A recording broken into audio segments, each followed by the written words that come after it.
En manchette aujourd'hui, déversement de produits chimiques à l'hôpital de Rouyn-Noranda et 2 démissions au conseil municipal de Macamic.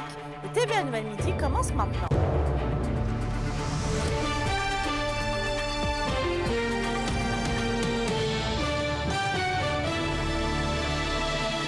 Bon midi et bienvenue parmi nous. On commence avec un déversement de produits chimiques à l'hôpital de Rouyn-Noranda qui a forcé une équipe spécialisée du service de sécurité incendie à se déplacer sur les lieux. Et ça, c'était vers 9 h ce matin. L'incident est survenu à l'arrière du bâtiment au quai de réception de marchandises. Le déversement d'un acide stérilisant mélangé avec du javelisant a provoqué le dégagement de fumée. Les pompiers ont eu le temps de sortir le produit et de l'isoler. Aucune personne n'a été blessée ou incommodée et aucune évacuation n'a été nécessaire. Des vérifications étaient toujours en cours cet avant-midi afin de déterminer si d'autres produits auraient pu être répandus. On passe maintenant dans le monde municipal puisque le conseil de ville de Macamic perd 2 autres élus après le départ de la mairesse Lina Lafrenière pour des raisons personnelles et de santé il y a un peu plus d'une semaine. Bien voilà que 2 autres conseillères ont annoncé hier soir leur démission lors d'une séance spéciale à l'hôtel de ville. Il s'agit de la pro-mairesse Laurie Soulard et de la conseillère Manon Morin. Selon leur déclaration, les 2 femmes quittent pour des raisons personnelles. Contactée ce matin, la ville nous informe que des élections pourraient être déclenchées en février pour pourvoir les 3 postes vacants. Pour l'instant, c'est M. Ghislain Brunet qui assure le poste de maire suppléant puisque c'est Mme Soulard qui occupait ce poste avant sa démission.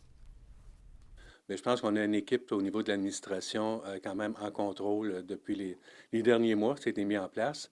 Et justement, le départ là, des autres conseillères qui ont démissionné hier fait en sorte justement que la gestion municipale pour les décisions, on est juste à la limite justement du nombre requis pour gérer l'administration.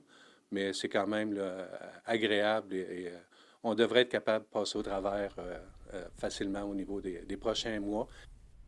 En éducation, retour en classe aujourd'hui pour tous les élèves du primaire et du secondaire de la région. D'ailleurs, le ministre de l'Éducation, Bernard Drinville, a confirmé un plan de rattrapage avec une enveloppe de 300 millions de dollars. Du tutorat en dehors des heures de classe et de l'aide spécialisée pour les élèves ayant des besoins particuliers sont entre autres prévus.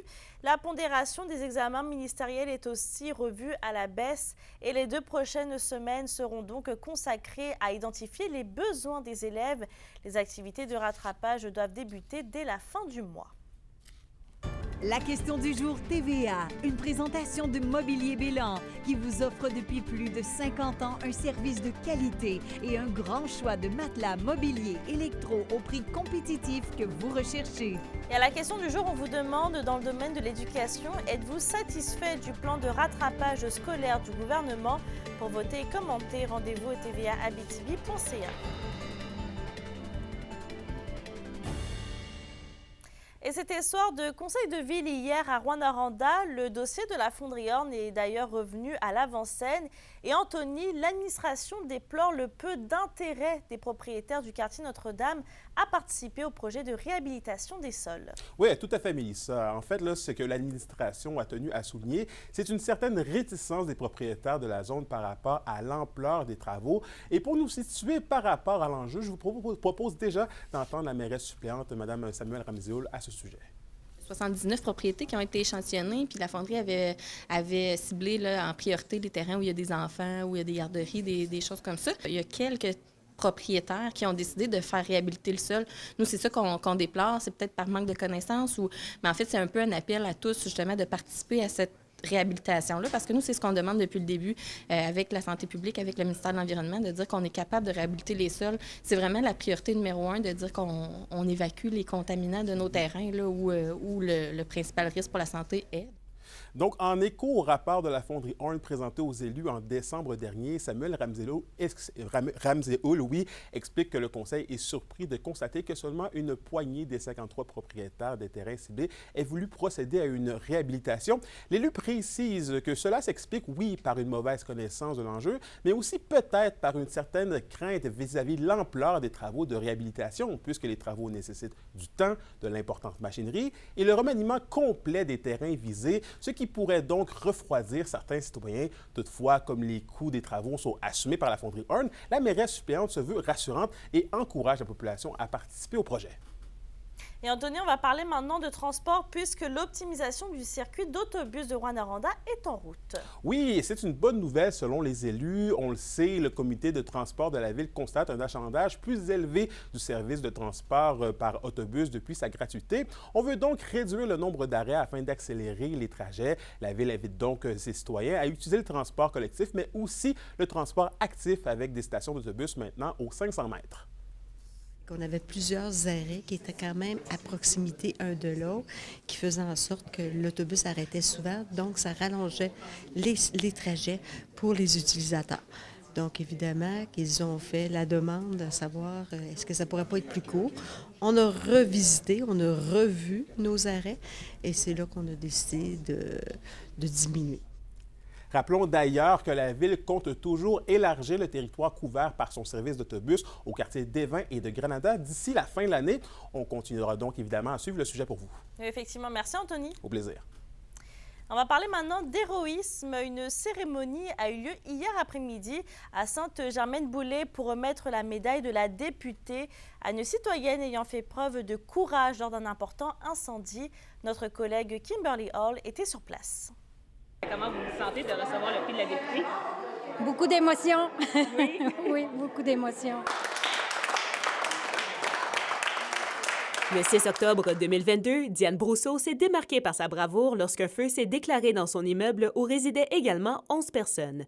En plus d'avoir déclenché l'alarme qui n'a pas sonné automatiquement au début, elle a pris le risque de cogner à chaque porte pour s'assurer que chaque personne, majoritairement des personnes âgées, puisse sortir sécuritairement. Cet acte lui a donc valu de recevoir la médaille de la députée de l'Assemblée nationale. Une surprise qui a particulièrement ému la récipiendaire. Pour moi, c'est normal de faire ça, mais si je reçois ça, tant mieux. Oui. Vous avez trouvé ça comment, la cérémonie? Ah, c'est super, c'est super. Merci à tout le monde. Et le feu, il était à mon loyer en premier. Je venais de déménager. J'ai déjà passé au feu aussi quand j'étais petite. Fait que peut-être que le réflexe est là. Non, c'était normal pour moi. Bien que le bâtiment soit une perte totale et que la cause de l'incendie est toujours inconnue, il n'y a eu aucun blessé et aucun décès. Diane Brousseau a même assisté une résidente d'environ 90 ans, malentendante et presque non-voyante, à descendre les escaliers. Un exploit important, selon Suzanne Blais, députée d'Abitibi-Ouest. Ces gens-là, on devrait les souligner encore plus souvent. Alors, c'est extraordinaire dans une municipalité comme ça, une dame qui a réussi même à sauver des vies. Et d'autant plus qu'il y avait des personnes qui étaient à mobilité réduite, qu'il y en avait qui avaient des problèmes auditifs. Alors, encore une fois, bravo à Mme Brousseau. C'est tous des actes, soit par une application, soit par une implication sportive, culturelle. Alors, les gens font la demande et c'est habituellement analysé à l'Assemblée nationale et on est autorisé à remettre la médaille, alors c'est toujours un plaisir.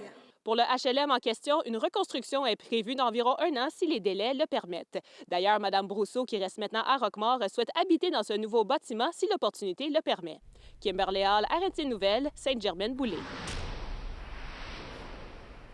C'est ce soir à 19h qu'a lieu le cercle de lecture La Courte Pointe culturelle à Rouyn-Noranda, une initiative de la mosaïque interculturelle qui se déroule à la bibliothèque municipale. Les gens sont donc invités à une rencontre mensuelle où le mois précédent, les participants lisent tous le même livre lié à une journée thématique. Un mois passé, ils se réunissent pour exprimer leur appréciation quant à l'œuvre étudiée. La discussion permet de dépasser le simple cadre du livre pour porter sur des enjeux d'actualité.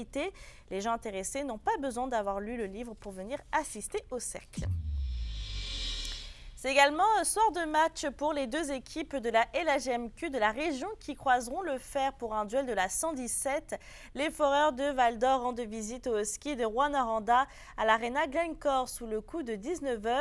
Et ce match, qui est le seul présenté ce soir dans le circuit Cecchini, a son importance pour les deux équipes. En plus d'aller chercher 2 points, le Vert et Or tentera de mettre fin à une disette de 5 matchs sans victoire. Et de son côté, avec une victoire, la Meute pourrait égaler les Voltigeurs de Drummondville au 2e rang du classement général avec 57 points. D'ailleurs, toujours dans la LHMQ, le directeur général des Huskies, Yannick Gaucher, dresse un portrait plutôt satisfaisant de sa dernière période des transactions. Rwanda a ajouté l'attaquant Samuel Savoie, le défenseur Ty Higgins et le gardien de but Philippe Bourdage lors des dernières semaines. Le DG maintient que l'objectif de la Meute est de remporter le trophée Gilles Courteau. Et après un début de saison marqué par l'adaptation, les performances des Huskies sont aujourd'hui plus près de ce que Yannick Gaucher espère voir de son équipe. J'ai rencontré les joueurs, les entraîneurs, là, je pense à peu près, il reste à peu près, je pense, 8 games avant la période de transaction. Je voulais voir avec eux où on était rendu là-dedans, puis je pense qu'ils nous ont montré jusqu'à la période de transaction qu'ils voulaient compétitionner pour aller chercher le trophée à la fin. Des fois, on se questionne, mais en bout de ligne, on est vraiment satisfait de l'équipe qu'on va mettre sur la glace après Noël.